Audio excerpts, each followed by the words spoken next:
Hello everyone, I'm Kate. I'm Steph. And we are the FND Sisters. Every time. Please hit like and subscribe. It helps more than you know. It's really lovely to have you here with us today. Just a little disclaimer. We are not doctors. We are just two people with FND that are here to talk to you. If you've got FND, if you've been diagnosed, if you haven't been diagnosed yet. Support. If you need any support, if your loved one or if your family member or a friend has got FND and you want to learn a little bit more, then we are your gals. And we are putting the fun back into functional neurological disorder. Because it's really not fun sometimes. Oh, it's not. It's awful. The other disclaimer is today we are actually going to talk about something quite serious. So there are trigger warnings today. We're going to be talking about depression, mental health, and suicide. So please take care when you watch this. We can only talk about our own experiences and the things that have helped us, and hopefully they might help you too. But we will put all of the help links down in the subscription box. If you feel unwell at any point, just go down there, click on the links, and get help. And don't be afraid as well to comment and to start a conversation and contact us as well. Yeah. So this episode might be a little bit heavier than our previous episodes, but it's something that came up in the groups recently that we both saw in the FND community that people are struggling with. So we think it's really helpful to be open about it and have an open conversation about it. So yeah, what's your take on? So we saw a post where someone was feeling very poorly. All the symptoms were making it very, very hard for that person to even see a way out, which is really sad. But it's very, very common. So if you're feeling like that, we have all felt like that at one point. And you're going to feel like that at one point, aren't you? Yeah. Because it just, you never know what it's doing. Do you know what I mean? Mm-hmm. It just hits you at any point, doesn't it? You can be on a steady remission and then it just hits you. Yeah. So I think maybe we should probably talk about our own experiences in the mental health side of this disorder first, and then we can talk about other things. Hey, Ginny. Ginny's come to say hello because she knows how important today is. Oh, darling. I am the chosen one today. You are. You are the loved one. She doesn't love Mummy today. Aww. She loves Kate. She loves Auntie Kate. Ginny the Ginger Ninja. We love you. So for me, obviously, like I said, I was diagnosed 2020. It doesn't help because I suffer with bipolar, borderline personality disorder, and PTSD. So my chances of depression are quite high. Mm-hmm. Obviously, I'm on medication, like I'm on lithium and mood stabilizers and stuff like that, but I still get that flow of mania and depression. So, but it just sort of, when it hits depression, everything feels depressed. Do you know what I mean? So like, you get down, but you get down about your conditions and you think, why me? And I don't want to do this anymore because I'm just fed up and I can't see a way out. Or suicide might be a good go. Do you know what I mean? It's not nice. You're in a very dark place. Yeah.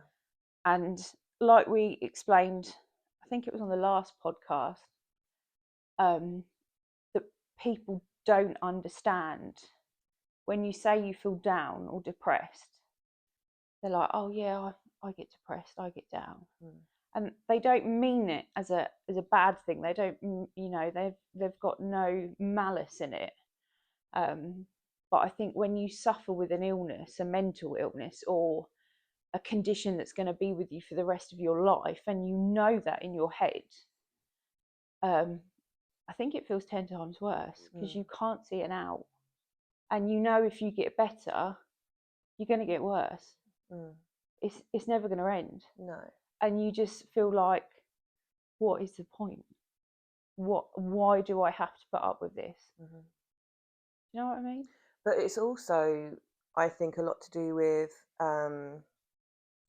when I think about my family, my setup, my beautiful partner, my kid, or kids. I start thinking in my head that I am a burden. Mm. I am a burden. Like Oh, this absolutely. is so heavy for me, and I'm trying not to show them that I'm feeling low Mm-hmm. because I'm like, they might worry, and that is kind of the biggest cause of my Well, you put on that anxiety. Is face, don't you? yeah, like you try and mask it, and it's like trying to force yourself to go out to these social events even though you feel like absolute death. And I think that makes it worse as well yeah, when you try and hide it. if I feel like I don't have the choice whether or not to go to a family do or a social occasion with friends, I start feeling and that's when the resentment comes in. Mm. And I start feeling resentful. It's like, well, if you had what I had, you would understand. Mm. But on the flip side of that, it's also me feeling guilty for even having to question whether to go out and be social before, because it's never been an issue before Mm. for me. It's never before this the You're quite a sociable diagnosis. person, aren't Very, I you? was a social butterfly. Yeah. Always have been. You know, I've always had lots of different groups of friends. I've always been a go out, or, you know, go party and things like that. And yeah, it's completely changed my perspective on disabilities and fatigue. You know, the chronic fatigue as well. I haven't been diagnosed with chronic fatigue, but fatigue is a symptom of FND. But yeah, it's when I sit at home and I've had to say no to multiple things for a long time, I start feeling like a burden to my family, and that's when things can get really, really dark for me.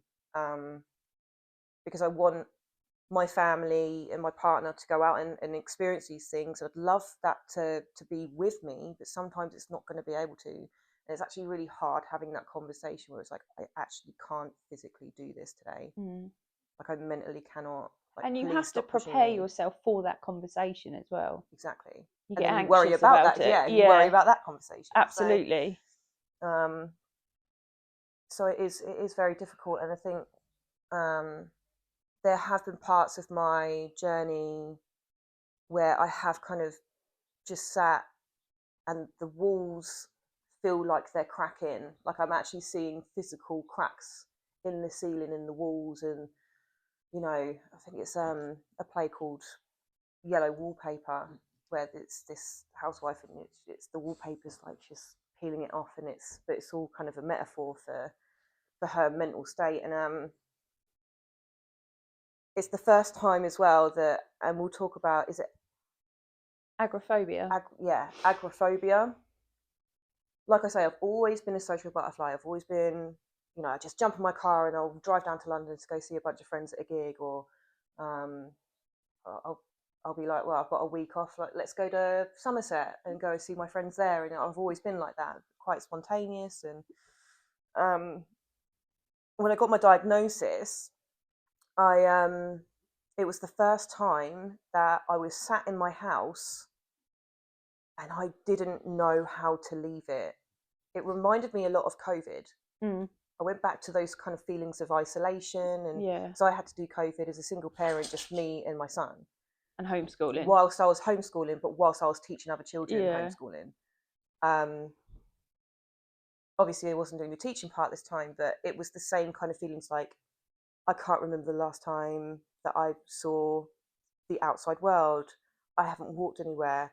I can't walk anywhere. What if I have a seizure when I'm out and no one's there? And you know, what if something happens to me? What if I trip over? What if I forget where I'm going? And all of these feelings, and it just made me not want to leave the house. And I'm pretty sure for the first I would probably say the first 3 months. And I also didn't want people to see me with my walking stick. That really hurt my pride. It really, really hurt that people, even public people that I didn't know, were going to see me with a walking stick. It was really, really, really difficult. And my partner kind of really helped me at that point, because he wasn't forceful, but he was like, Kate, you need to get out. Like, you haven't actually been out in a week, 2 weeks. Let's just go shopping. And slowly but surely, and then with the physio that I was doing on top of that, I was starting to feel a bit better. But when you're in it, you literally cannot see your way out of it. Oh, you're consumed by it, aren't you? Yeah. And I heard someone say once that when you're in that kind of fit of depression, you can't see your way out of it. And then when you feel better again, you're like, well, this isn't gonna last. So the depression feels like I'm never going to get out of it, and then when you feel a little bit better, it's like, well, this is going to end really soon. Yeah. And then I'm back to square one. And then it just goes round and round like that. And I think for me, just staying really disciplined and consistent with the physio, finding your tribe. We talked about that last episode as well, right at the end, about finding your tribe, finding your people. Like me and you becoming friends, I'm pretty sure. I mean, I would not be where I am today. Yeah. Even so, we went out and it was just a pottery night, wasn't it? Yeah. We went to a pottery night in Felixstowe at a place called the Ark. Unfortunately, it's not. You can't get in a wheelchair. You have to use your stick because there's stairs. But we got up there and we just painted some mugs, and it was like, it was the first time I've been out with a friend in 2 years. Yeah. And it was like just this revelation that we can go out and do things. Felt nice like to be normal free. people. Yeah, I know. When we got back in the car afterwards, I was like, right, where are we going? I'm out. This is the first time I've been out since the diagnosis. What should we do? Let's drive to London. And then the fatigue came, and I was like, oh, okay, I need to go to bed. Yeah. So I think, finding your tribe, and there is a very thin balance between, if you're a partner and your partner's got FND, there's a very thin balance between nudging them towards trying to get out and be social, but also understanding that no actually means no. Yeah. Like, when we can't, we really can't. Because, and as well as that, when you have flare-ups, just like things like noises. We never know what's going to happen when you're out, do you? Anything can trigger you, and if you're not in a great space, that is going to make you fall to the ground. Yeah. And it was really, I remember, so my best friend, I hope she's listening. She's been my best friend since, I think, year one. So I think we were like 5 or 6 years old. So she's been my best friend for a long, long, long, long time. Been in sin everything. So my best friend in the whole wide world, and she's used to being able to just like pop round randomly and spontaneously, because I mean I could give her my front door key, and we've known each other that long. She can go for if she came in and rooted through my cupboards, I would be like, yeah, cool. Yeah. She's that kind of friend. Do you know what I mean? Not that you would. Or make the wrong tea. She this was like in the first few months of my diagnosis, when the symptoms were really, really awful. And I think me and James had been out somewhere, and we were just pulling up, and she was there with her kids in the car. And she was like, oh, I just popped in, I've just gone to so-and-so up the road, and I just thought I'd pop in to see how you are. And I was literally there, hobbling about with my walking stick. I was sheet white. I hadn't done my hair, no makeup. I was trembling, and I could barely speak a sentence properly. And I was like, I'm really, really sorry, but I can't. I need to go to bed. Mm. And I think, first of all, I love looking back at that because she was super respectful. She was like, it's absolutely fine. You know, I came over just spontaneously. You know, I Yeah. didn't even text you first. Like, please don't feel bad, because she knows what I'm like. If I have to, me saying no, I don't like doing it. I grew up being such a really bad people pleaser that I couldn't say no. And she knows that saying no, especially to her, like, hurts. But she was one of the only people, I think there were 3 people that in the last 5, 6 months that have actually come to visit me and actually gone out of their way to come round and to sit with me and to have a chat. And I love those people so much. And you learn who your friends are in this, Mm. because I mean, when I was out and about and I didn't have the diagnosis, I was forever taking people to and from, because I don't drink, so I was forever taking people to and from town. Um, you know, because I still like being social and going out, and I was a good taxi, and it's almost like now I'm kind of coming into remission. I feel like I'm coming into remission. Um, I look back at the last 6 months and I think, okay, so those people are my people. Yeah. And so if they need help, I will be there. If they need a lift, that I will be there. For everyone else, Screw 'em. not screw them, because people have their own lives and everything. But if you haven't seen me in the last 5, 6 months at my worst, Yeah. you don't deserve me at my best anymore. And I Mm. think learning those little lessons as well, and some of those lessons can be hard. You know, looking back at some people that I called my best friends, not even a text message, not even a phone call, not even, and I'm like, right, okay, thank you. And I just have to thank whoever's out there for me, because I'm quite spiritual. I do believe in a higher power, and that's also been one thing that has really helped me, is believing that, for me, this is all for a reason. I actually think that this got sent to me, and I have this now because I needed to slow down. Mm. I was an absolute animal when it came to my work and juggling and being able to take on stress, and lots of trauma. And I think this has been put in my life to be like, stop now, Yeah. stop, you're doing too much. And who knows, if I hadn't have got FND, I might have completely blown my life up into smithereens You could have had high another blood way. pressure, a heart attack, A heart attack, anything. anything, because heart attacks do run in my family. So, Yeah. you know, so I don't know why I have this diagnosis. We talked last episode about, you know, the psychology versus physical, but I have to accept that this is my new normal.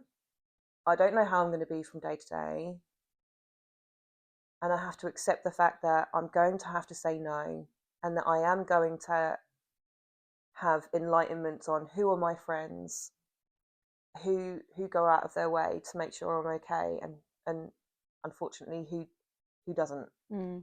Um, and it could be hard lessons to learn. Um, Yeah, it's not nice. Like going back to the burden bit, mm, when you feel down and depressed, and you feel like you don't want to be here, and it to me it goes 2 ways with my family, like being harsh, and they might watch it, they might not, I don't know, but you get so down that you think, what is the point of me being here? I'm a burden to everybody. You know, Alan works hard at work, he comes home, there's dinner, there's dressing and undressing, there's showers, you know what I mean? There's the kids, there's the helping with the wheelchairs and lobbing them in and out of the car, and you know what I mean? It feels like you put so much on people. You know, my daughter, Lily, she's 14. I had to think about that one. She helps care for me, you know, when Alan's at work or whatever and I'm not very well, she helps. And you think people they shouldn't need to do that. Yeah. You should go into a relationship and you should enjoy it. You should have fun. You should do things together. You know, you should have children. They should live the life that they do. They shouldn't have to be carers and young carers and things like that. And then there's the other aspect where you feel so down, but you can also see the logic of my husband doesn't want to bury his wife. My daughter doesn't want to bury her mum. Do you know what I mean? My parents don't want to bury their daughter because they've already lost a daughter. You know, it would hurt them to lose another one. You think of the logical side of it, and I think that's where you're still, is it compos mentis?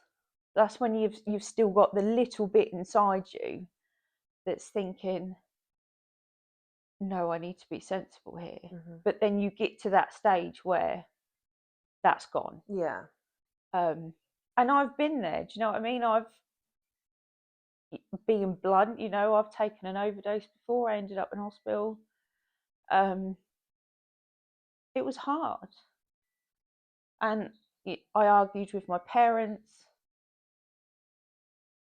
I didn't know how they were feeling or I was feeling or my daughter was feeling. Do you know what I mean? It's not nice. But you just get to that point where you think, why bother? Yeah. What have I got to live for the rest of my life? Obviously, I've got other conditions and things as well that make day-to-day living hard, and mental health issues. But you think, well, in my head, like, I think I'm 36. I've had all these conditions since I was, 20, 25, 26? That's no age to be restricted to what you can do and what you can do as a parent. And you just think, if I go, somebody else will replace me. So why am I needed? Yeah. Do you know what I mean? Yeah, and it's so difficult as well. Like, I remember somebody telling me when I was at a really low patch. This was before FND. Somebody telling me once, and it's always stuck in my head.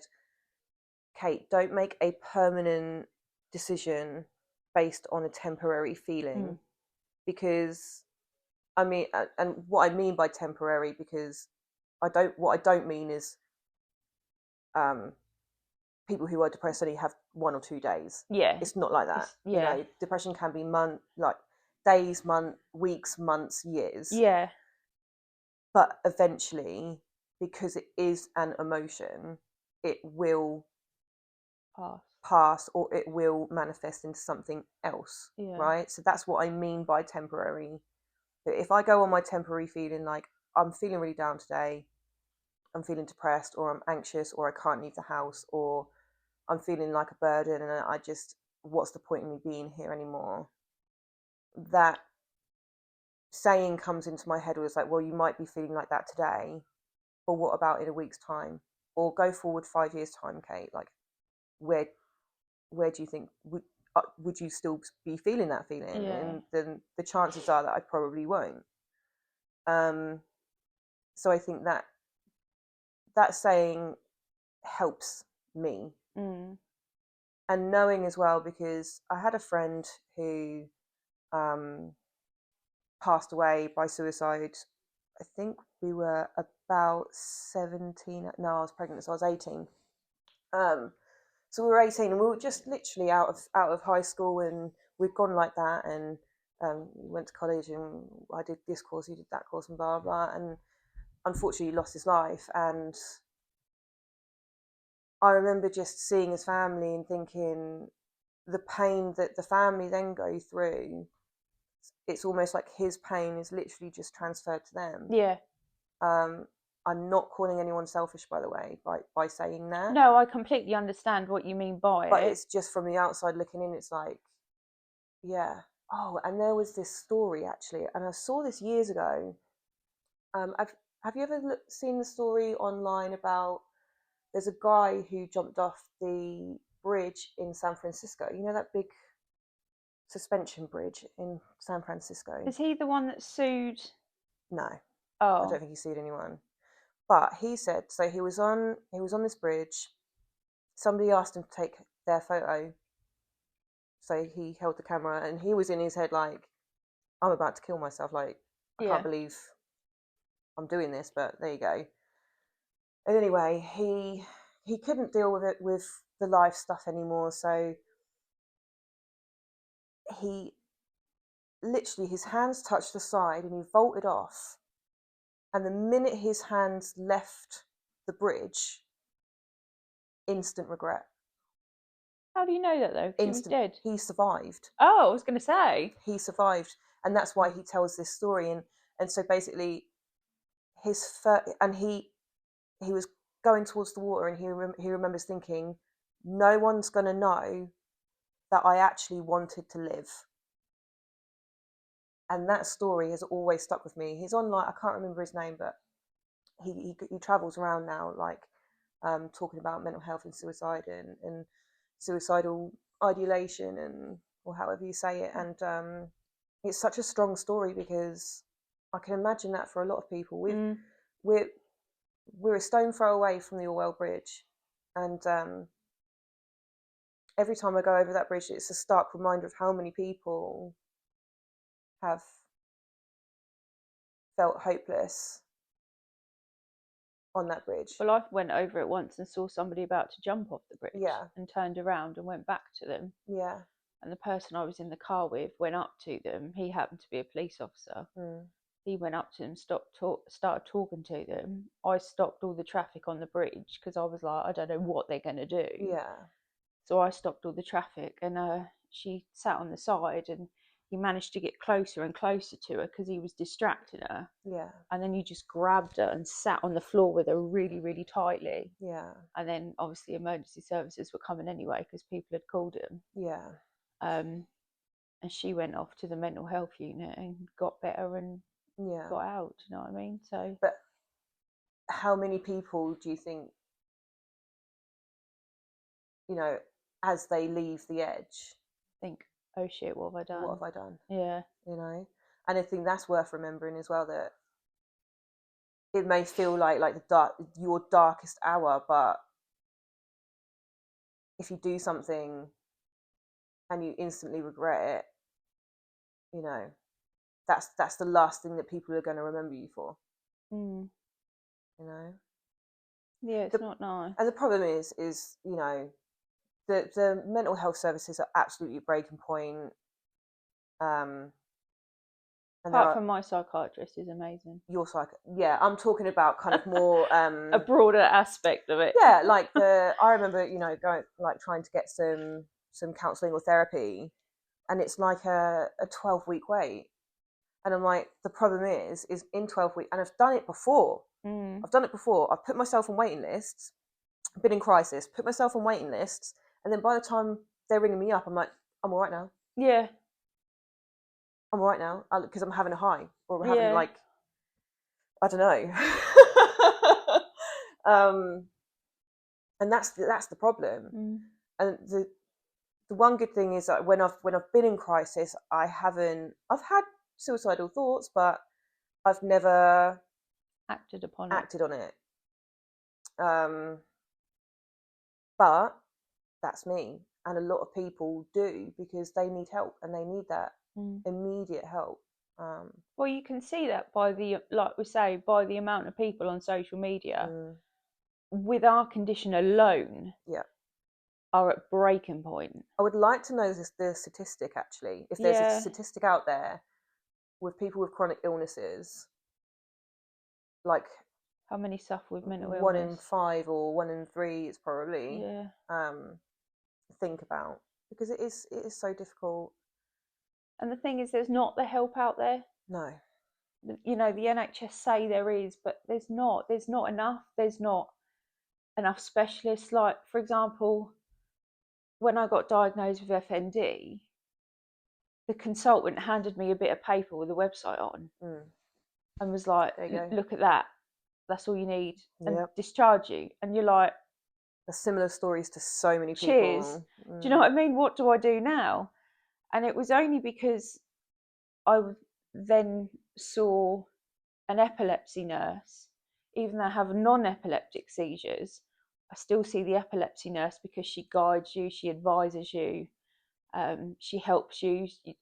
Alan recorded a video of me having a seizure. She confirms that it was non-epileptic compared to epileptic. So I see her, and it was her that got me into neurophysio. And I said, what about neuropsychiatry? She said, there is not one neuropsychiatrist in the east of England. I was like, you what?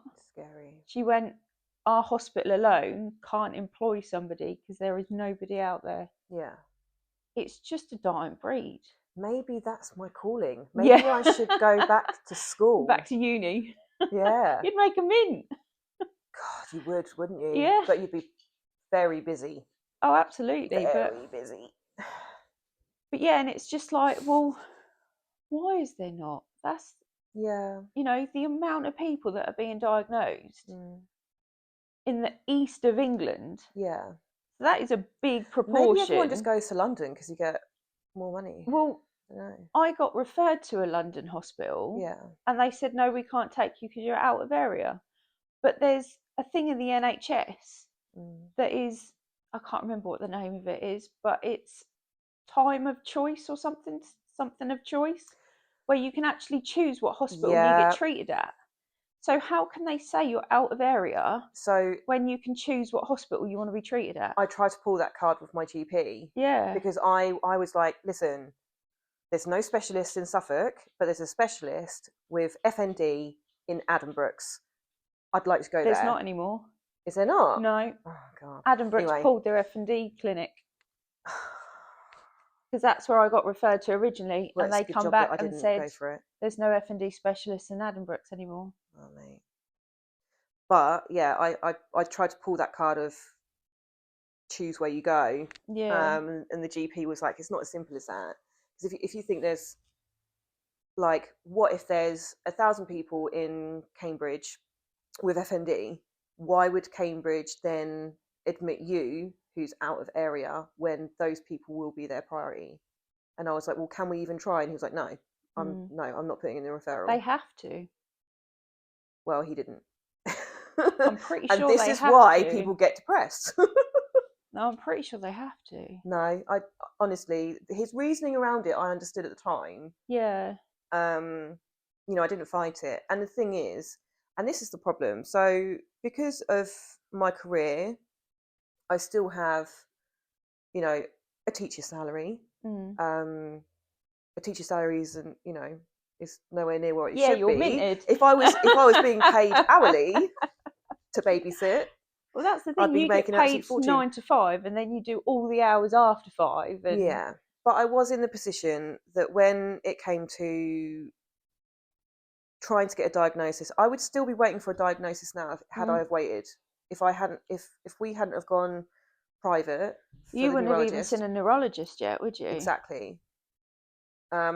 So when the neurologist said, you know, I'm going to refer you to the neurophysiotherapist, and I see her once every 4 weeks. It's £85 for the hour. And I'm lucky enough to be able to afford that. Now, if you can't afford that, where's the neurophysio? Like, how do you get? Is that another way? You know, do you get referred then to a neurophysio? Shall I tell you what my neurophysio said? Right? Yeah. I went to the neurophysio, not at the hospital, but a community hospital near, and I went there because of my gait and my walking and my struggle to walk and my balance. And she made me walk up the room 2 times with my walking stick, said, you're walking wrong, showed me how to walk right, Mm-hmm. apparently, and said, well, you've got enough common sense, you'll work it out. She said, you're intelligent enough to work it out yourself. And that was my session. I need to send you to my lady. But She do is you know what I amazing. mean? That was But my that session. is But she was like, you've got the common sense, you've got the intelligence, you know what I'm talking about. Get any problems, give us a call. wow. And I That was like, is I come out of outrageous. there a bit like shell shocked. Yeah. So I was like, what just happened? I ain't got a clue what to do still. Yeah. It was just a bit weird. I was like, so basically you're saying because I'm not stupid, Mm-hmm. I can work it out for myself. Can you imagine? I just. So if, like, not saying anybody's stupid, Yeah. but if I had a learning difficulty Mm-hmm. or something like You that, get more help. I would get more help. That's wild.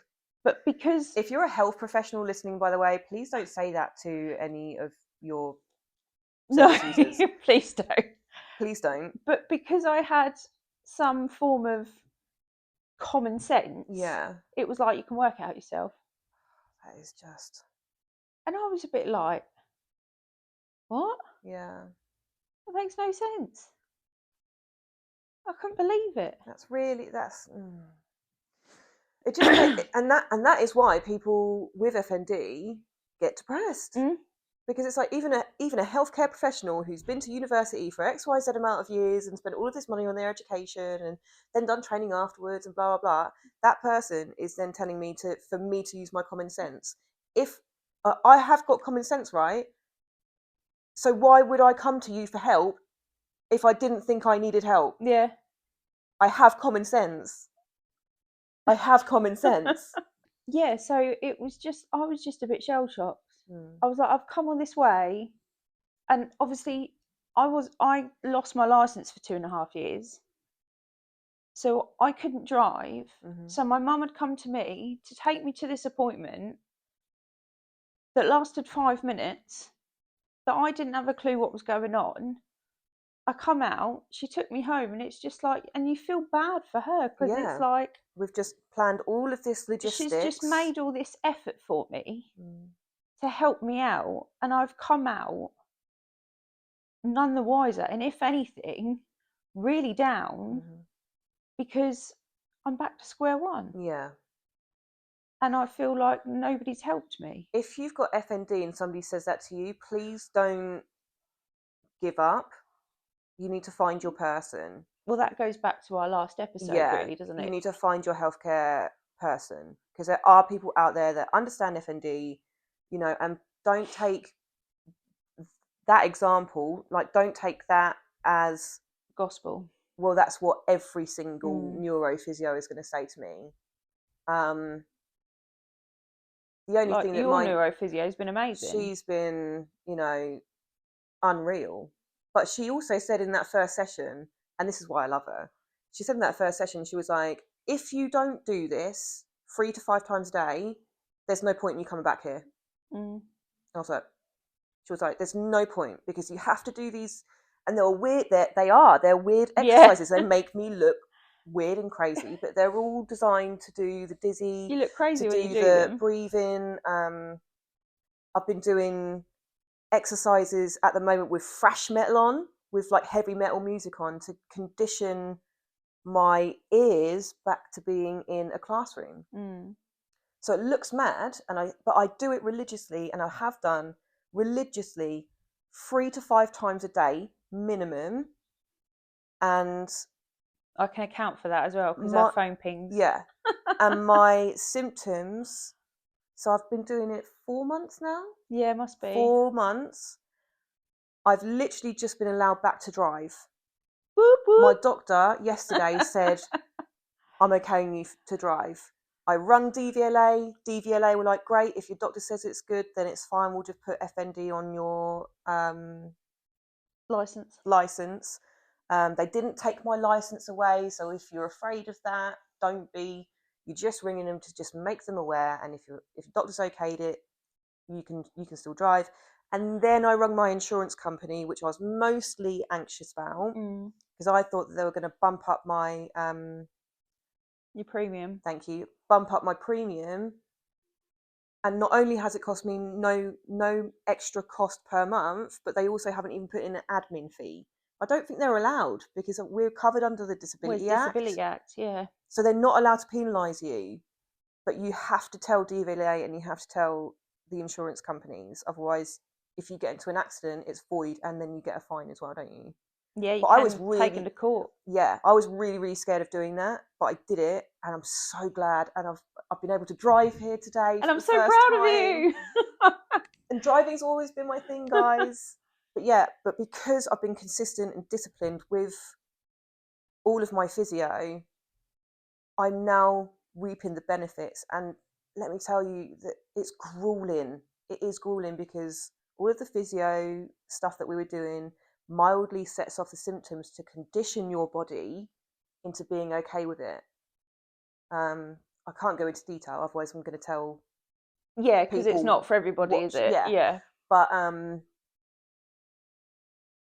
it's just been, for me, absolutely life-changing. But if you'd have told me 4 months ago, when I was in the thick of it, I was really depressed, I didn't want to leave the house, that in just 4 months, I'd be walking with better gait, I'd be able to drive. It just felt so beyond anything that I could ever expect. And well, it puts you in that high, doesn't it? We were talking about depression, and then it puts you in that high because you think, I'm beating this. Yeah. I'm getting there.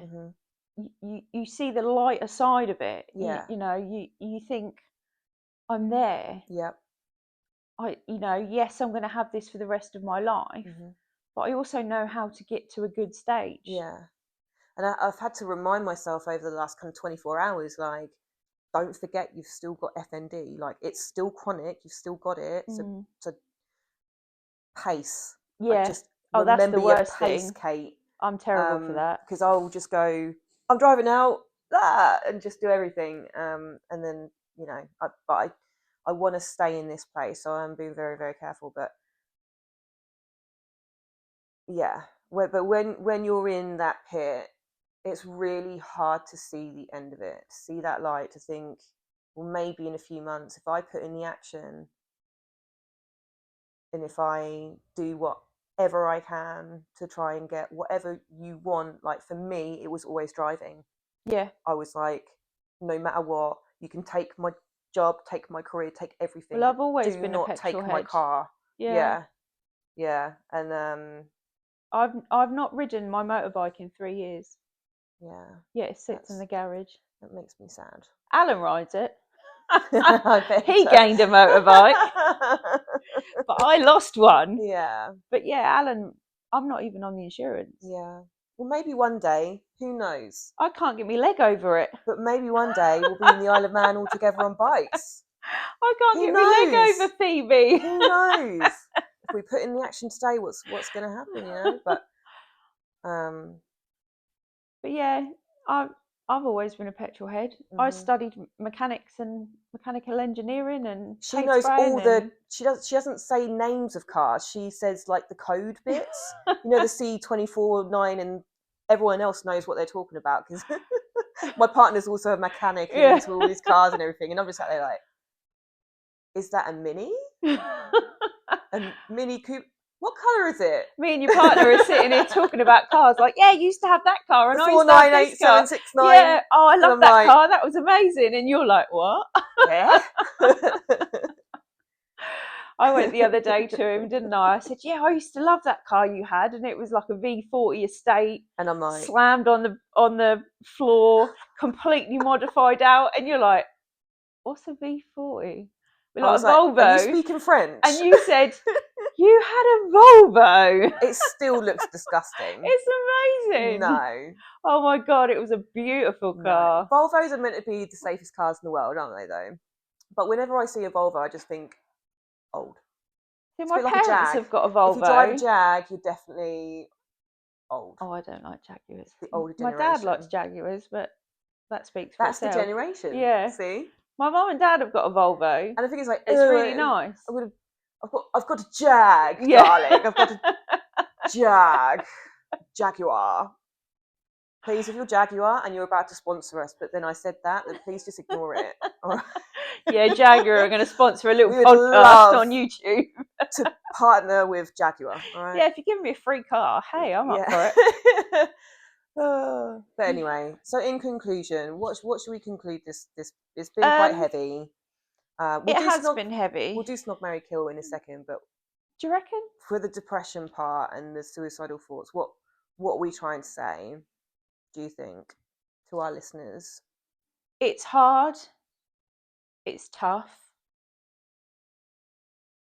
You think you can't get out of it at times, but just know there is a big family out there of people that suffer the same condition that you can always talk to. Mm-hmm. No matter what state you're in, whether you're high, you're low, you want to share an experience.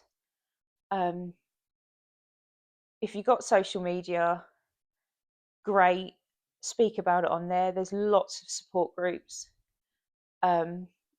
If you're watching us on YouTube, contact us. We're always open to conversation. We love your comments, and we do when you interact with us. And if you just want to email us because you feel pants, you've had a pants day.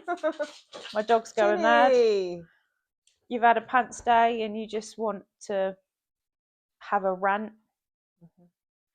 You want somebody rants, to just hear your day. We have FaceTime rants. Yeah. If you want somebody to hear your day, then just email us and we'll get back to you. Sometimes a problem shared is a problem halved, as they say. And there's tons of help out there as well. Tons of help. And you can get help on the NHS. I mean, I've got an amazing psychiatrist that I see every 3 months and have done since 2017. And I've got a support worker where, because I was, I've become agoraphobic for quite a long time when I lost my driving license and I lost all my friends because nobody bothered with me and stuff like that. My support worker is lovely and there is help out there. It just takes time and it takes patience, and it shouldn't take time and patience. No. But it does. Yeah. And you just have to accept that. Yeah. Agreed. Okay, so we're going to try and lighten it up before the end. We are going to play Snog, Marry, Kill with, today, mental health issues. So... Well, it's not exactly lightening the mood, is it? Well, I don't know. I don't know whether it will or not. But we always play Snog, Marry, Kill from episode 1. So we're going to try and, if we've got time, I'll edit it in.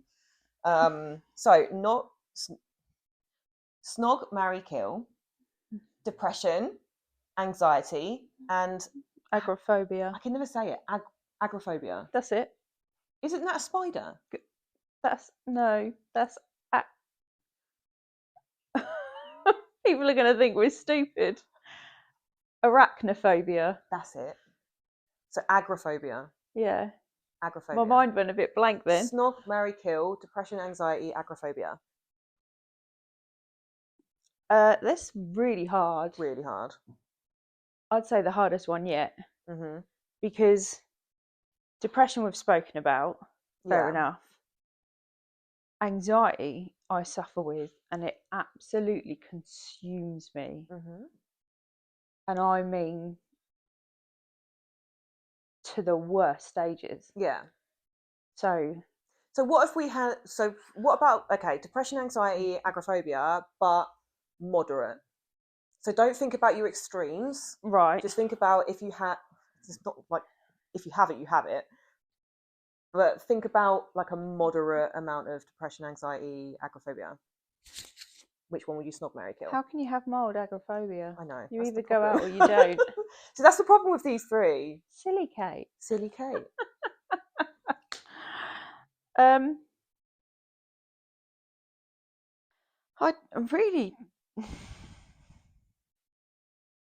I think I would have to kill anxiety. Okay. Yeah.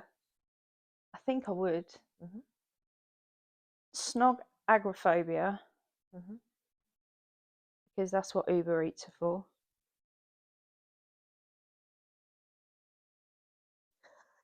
Literally the penny dropped.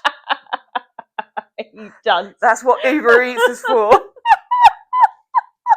you know how long that took me? I was waiting for it, and then I thought, no, she's missed it. I don't actually use Uber Eats, by the way. I'm I such can't a golden stand them. retriever. You donut. And marry depression, I think. Okay. So for me, I would probably kill depression. Because that's where I get to the certain point where I'm like, there's no way out. I would probably snog agoraphobia, because like you say, it's horrible and gross and I hate it, but I can weather it out because we can get deliveries and I do have family and Amazon Prime. That's really important. And then I would probably marry anxiety, just because I can weather a bit of anxiety. I find it easier to push through. I can push through my fear of that. Whereas when I get depressed, that's when it's like, I'm done. Yeah. I am just done. I'm a burden. I don't need to be here. I think I get depressed because of my anxiety. I think my anxiety is what triggers it Yeah, off. it goes hand in hand. Yeah. I think personally, we're not a healthcare But I provider. think I always start with anxiety. Yeah. Because like I say, my anxiety is terrible. It just consumes me. But I get anxiety and then I get depression. Yeah. So I think for me, that's why anxiety is worse. Yeah. Because it triggers everything else off. Yeah. And I think because it's mentally in your head, then it affects you physically. And when you're anxious, you get fatigued. Yeah. And then my joints start hurting. And then everything else starts hurting. And then it triggers you off. Yeah. So I think for me, that's why anxiety is a lot worse. Yeah. But like you say, depression's worse for you, but you don't feel as anxious. But I think that's because you're more elaborate and you're more I'm very bouncy. extrovert. Yeah, that's the word I'm looking for. So when I'm depressed, it is a notable. Yeah.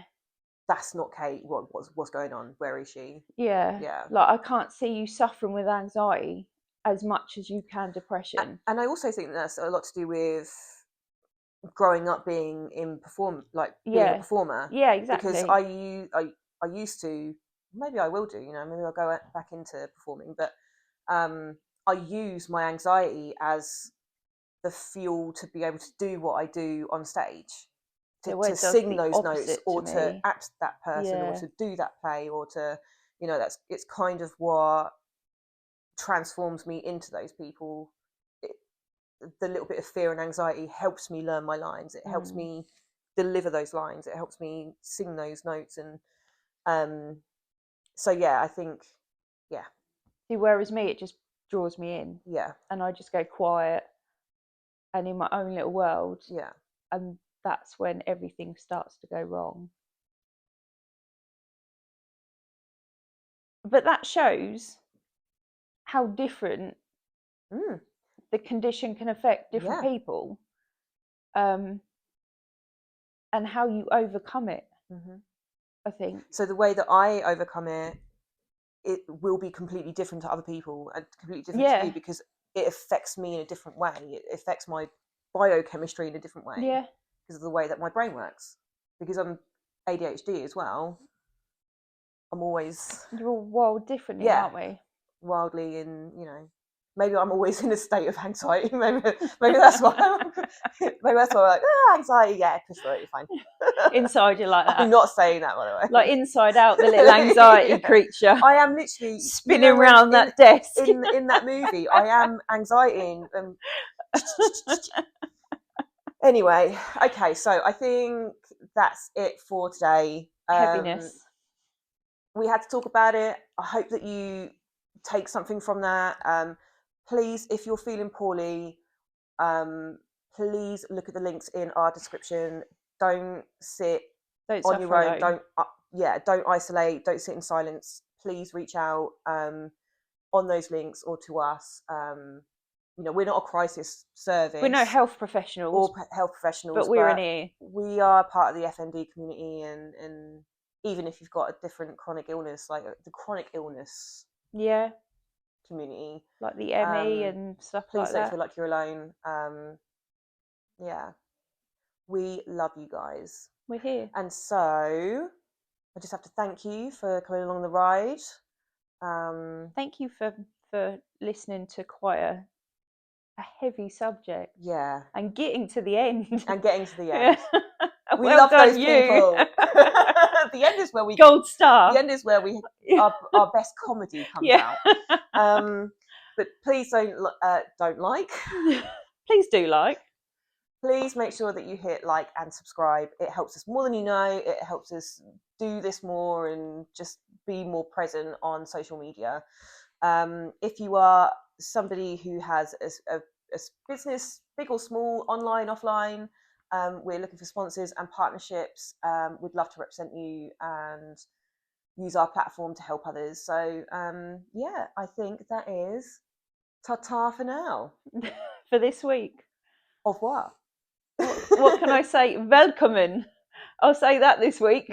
What language is that? That's welcome in German. Oh, welcome. Yeah. Salut.